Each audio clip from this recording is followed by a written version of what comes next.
साजिद भाई ने शायद स्टार्ट में से थोड़ी सी ट्रिम करके आपको भेज दी है कि मैंने उसमें साजिद भाई का नाम लिया था। ठीक है, तो साजिद गोंचू को ये बात पूरी सुनानी चाहिए थी आप लोगों को। बाकी कम टू द पॉइंट, ये जो भी हुआ, ये जो भी गलती मांगने में कोई शर्म महसूस नहीं करूंगा, क्योंकि मैंने जो भी बात आपके लिए जो वर्डिंग मैंने यूज़ की थी वो एक भाई को बिल्कुल अपनी बहन के लिए यूज़ नहीं करनी चाहिए थी। और जितनी बार आप नाराज़ होगी, मैं उतनी बार आके आपसे इस चीज़ की माज़रत करूंगा।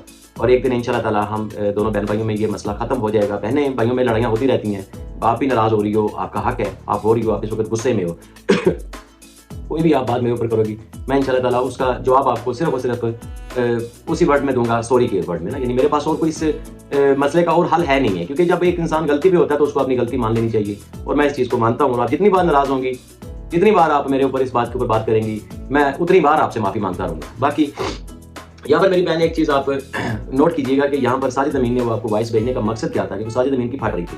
वो मुझे और तुम्हें आपस में लड़ाना चाह रहा था, क्योंकि तुमने भी कल इस चीज़ की उसकी कम्युनिटी की मुखालफत की थी कि जाहिद भाई के खिलाफ उसको कम्युनिटी नहीं लगानी चाहिए थी। और इसका वो भरपूर फायदा उठा रहा है इस वक्त ये वॉइस भेज के कि जी, ताकि जाहिद और वर्दा आपस में लड़े। और इंशाल्लाह ताला आप गुस्सा करती रहोगी, लेकिन मैं फिर भी आपके साथ लड़ूंगा नहीं।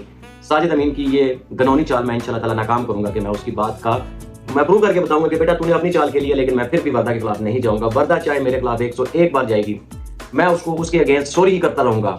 यहाँ पर तुम्हारी ये चाल मैं नाकाम करूंगा, क्योंकि तुम्हारी फट रही है, क्योंकि मैं तुम्हारी सच्चाइयां लोगों के सामने रखने जा रहा हूँ। और कुछ और ऐसे भी सच हैं जो नेक्स्ट वीडियो में बताए जाएंगे। ये एक शॉर्ट सी वीडियो सिर्फ और सिर्फ वर्दा खान के लिए थी कि वर्दा सिस्टर, बातें खत्म होने पे आ रही हैं, लोगों के चेहरे सामने आ रही हैं। गुस्सा करो मेरी बहन, तुम्हारा हक है। कभी भी मैं तुम्हारी डिसरिस्पेक्ट नहीं करूंगा, कभी भी मैं तुम्हारे खिलाफ नहीं जाऊंगा, कभी भी मैं तुम्हारे खिलाफ कोई वीडियो नहीं डालूंगा, कभी भी तुम्हारे खिलाफ कोई बात नहीं करूंगा। मेरे जुबान से तुम्हारे लिए सिर्फ एक ही वर्ड निकलेगा कि तुम मेरी बहन हो, और मेरे से ये जो बात हुई है मैं इसकी तुमसे माफी चाहता हूँ। जहां बोलोगी मेरी बहन, जिस एलबी पे बोलोगी, जितनी बार बोलोगी, मैं उतनी बार इस बात की सॉरी करने को तैयार हूँ। साजिद अमीन की ये गंदी चाल को मैं नाकाम करूंगा। साजिद अमीन ने लोगों के साथ मजाक किया है, लोगों के इमोशंस के साथ खेला है। नैना की और इनकी फैमिली की आपस में 5-6 दिन पहले सुलह हो चुकी है। इस बात का जवाब हम इनसे लेंगे। हल्फन कुरानन ये बंदा आके ये बात बोल दे कि हमारी सुलह नहीं हुई, तो मैं अपना चैनल डिलीट कर दूंगा। ये हल्फन कुरानन ये बात बोल दे कि हमारी नैना के साथ आज से 5-6 दिन पहले या कुछ दिन पहले सुलह नहीं हो चुकी, जो चोर की सजा वो मेरी सजा, क्योंकि मेरे पास इसका भी प्रूफ है। ये एक दफा झूठा कुरान उठाए तो सही, इसके बाद मैं वो भी चलाऊंगा कि इनकी सुलह कब हुई है, किस टाइम हुई है, वो भी बताऊंगा इनको। आवाम के इसके साथ जज्बात के साथ ये खेले हैं। बी खान ने भी, मैंने बी खान को भी अभी सुना, हमारी मोहतरम बहन है, कि बी खान ने बड़ी पॉजिटिवली एक बात की कि who is playing this game, Zahid Khan, DD या साजिद अमीन या नैना।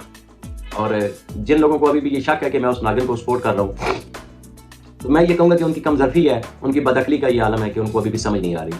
मैं तो वो चेहरे सामने लेके आ रहा हूँ जो आप लोग सोच भी नहीं सकते थे। मैं तो वो सच्चाइयाँ आप लोगों के सामने लेके आ रहा हूँ जो आप लोग इमेजिन भी नहीं कर सकते।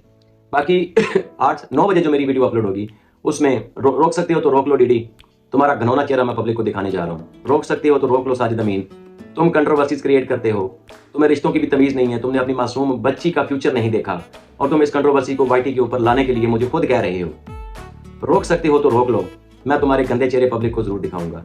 सितारा यासीन को तुम जिस तरह ब्लैकमेल कर रहे हो तुम लोग, मैं वो सब कुछ बता के रहूंगा। मेरे पास तुम्हारे खानदान का इतना कुछ मौजूद है कि तू जो बात करेगा मैं उसके एविडेंस तेरे खिलाफ ला के रखूंगा। इसको अगर तुम हेटर कहते हो आप लोग कि मैं साजिद का और डीडी का हेटर हूं, तो मैं साजिद और डीडी का हेटर हूं। मैं ये फख्र ये बात कहता हूं कि मैं इन दोनों का हेटर हूं।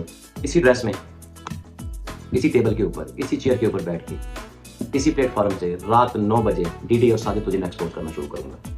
बाकी अगेन बता, मेरी तरफ से गलत हुआ है तुम्हारे साथ, कोई शक नहीं है गलत हुआ है मेरी बहन। आप मुझे रिएक्शन मेरे खिलाफ दो, मेरे खिलाफ एलबी में जो भी बातें करोगी, तो ये वीडियो उसके बाद सुन लेना कि मेरी आपकी हर रिएक्शन के बाद में एक ही जवाब होगा कि वेरी सॉरी वर्दा, मेरे से वाक़यातन तुम्हारे साथ जाती हुई है और इस चीज़ की मैं माफ़ी चाहता हूँ, इसलिए मैं शर्मिंदा हूँ। ये बात कहते हुए मुझे कुछ शर्म महसूस नहीं होती, क्योंकि जब इंसान, मैं हाँ ये चीज़ मैं तुम्हें बता दूँ, मेरी बहन अगर मेरा बिलीव करती है तो मैं इंतहाई गुस्से में था उस वक्त। अगर तुम्हें हमारे साथ गुजरा हुआ कोई भी एक अच्छा लम्हा याद है तो उस लम्हे को सामने रख के ये बात सोच लेना कि तुम्हारा भाई गुस्से का है मालिक, तुम्हें पता है मैं जज्बाती हूँ ज़रा।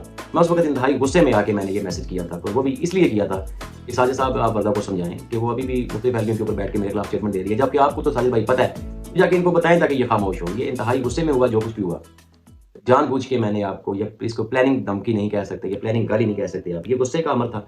मेरी उस वॉइस से भी आपको अंदाज़ा हुआ होगा।